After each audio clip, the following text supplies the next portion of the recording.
Hello, this is Christine MacDonnell from Wins For You Production, and in this short video you will learn the parts of the clarinet, how to put on the reed, proper embouchure, finger position, and sound production.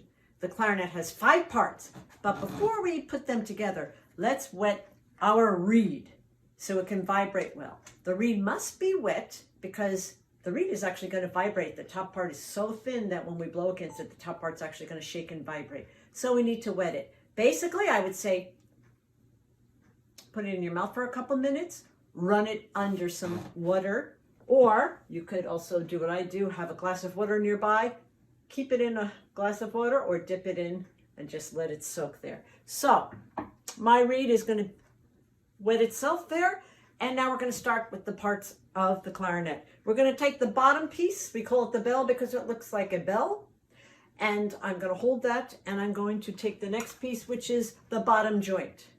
Now, often, especially in your rentals, the cork might be a little bit hard when you're putting on the pieces together. So I suggest taking cork grease. It probably came with your rental.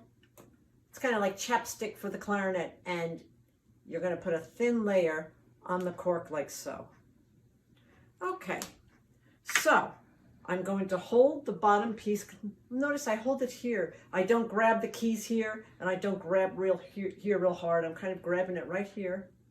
And I take my bell, and I just kind of wiggle back and forth. Okay, once that's on, I take the next joint, the middle joint. Now this is the part that's very important. Again, if you have new cork, you can put cork grease on. I have cork grease from yesterday. But I'm holding now my bell and lower joint like this, my top joint kind of like this, and I'm going to put it together and wiggle very slowly and narrowly. So see, notice how I'm going to put it together. Kind of want it to look like that so the holes line up. And what I'm doing is after a while I might grab here, but I am twisting very slowly and not much because we need to try to get this middle section, which we call the bridge, to look very lined up, almost exact, or as exact as you can. And don't worry if you can't get that in the beginning, because we're not really using these holes or keys yet, but you should get in the habit of putting it together correctly. Now that's probably the most important and the hardest part. The next part is this part, the barrel. It's called the barrel because it looks like a barrel. Put it on like so, and now the part that's going to be for the sound production is the mouthpiece. Now the mouthpiece has a flat side here because that's the side you're going to put the reed on. So we want the flat side to be towards the back. I'm calling this the front with the keys, and this here is the back. I'm going to wiggle it so it's in the back, and the back we want the flat side to kind of line up with this register key. Actually, I have a piece of tape there to help me line it up. Then we're going to take our reed. Remember, it was soaking either in your mouth or a glass of water or nearby. But first, I'm going to take this metal thing called a ligature, and I'm going to slip it on the clarinet. I'm going to unscrew my screws here. Now, most ligatures will have two screws. Many have one. On my other clarinet, I like a 1 screw very much, but I chose this one because this looks just like the one you have in your case. I'm going to slip it under, and notice I have my thumb here to stop it from going all the way down. Why? Because we need to slip the reed underneath here. So I'm making sure I have enough room to slip the reed. Now remember, the reed, the top part is very fragile, so we don't touch that. I'm touching here by the bottom. The flat part of the reed is actually going to go against the mouthpiece. So I'm grabbing the clarinet by the middle and lower part, or the bark. We call it the bark because it has bark. I am slipping it under the ligature.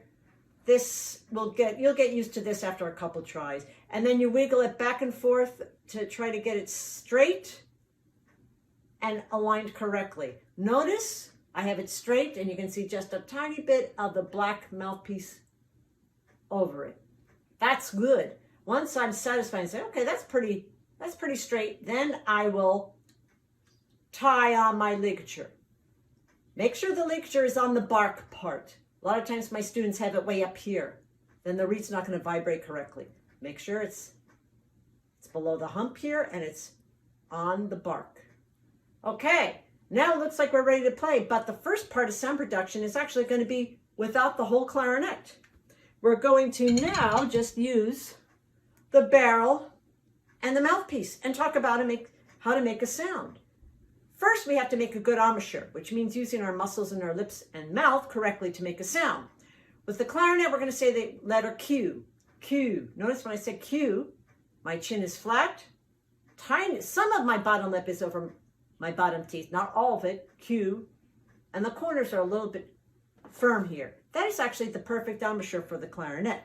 Q. Now, when we put the clarinet in our mouth, our top teeth are going to go on the mouthpiece. And I actually have a mouthpiece patch here, which some of you might want to order on Amazon. It kind of is nice and cushiony for your teeth.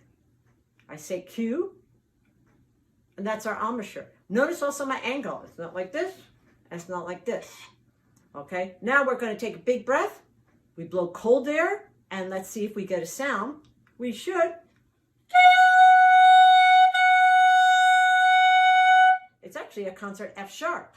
If you don't blow correctly, you're too loose in your embouchure, might sound low like that. That's saggy, kind of sounds sick and saggy. You don't want to be too tight either. See, that's going to be hard to get a sound.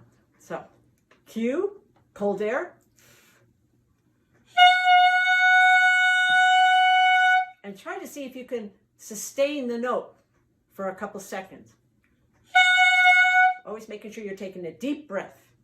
Now, we're going to put, once you get that, and I would say practice that a couple times, because remember, if you can't get a good sound on the mouthpiece and barrel, you won't be able to get a good sound on the whole assembly. Now, put your barrel back on, and I'm going to just quickly review how we hold the clarinet. We actually hold it with our right thumb. Our right thumb is going to go under this thumb rest. I actually have a piece of rubber here to help cushion it. The left hand is just going to be hanging out here. Okay, and we're going to put our mouthpiece in our mouth. Q, take a big breath. That's a G. That will be our first note. Another note, which is often the first note in the standard of excellence, is an E. This time we'll need 2 fingers in our left hand. The very beginning notes will either have no fingers down or a couple fingers in our left hand. Here is where, see this hole here? That we're going to call our thumb hole. We're going to put our thumb there and our first finger on the first hole. Kind of like recorder, except on recorder, this would be a B, but on the clarinet, this is an E. If you were successful with the G, which was no hole, no fingers down, you can try the E, which is thumb and first finger. The thing with the clarinet, just like in recorder, if you ever did it in 3rd grade, is that you have to cover the holes. So make sure you have them covered. You can actually feel them. See, you can see I have little rings on my fingers, so I can feel the holes. Make sure you have them covered. Don't open or touch any other keys. Top teeth on mouthpiece. Q, big breath.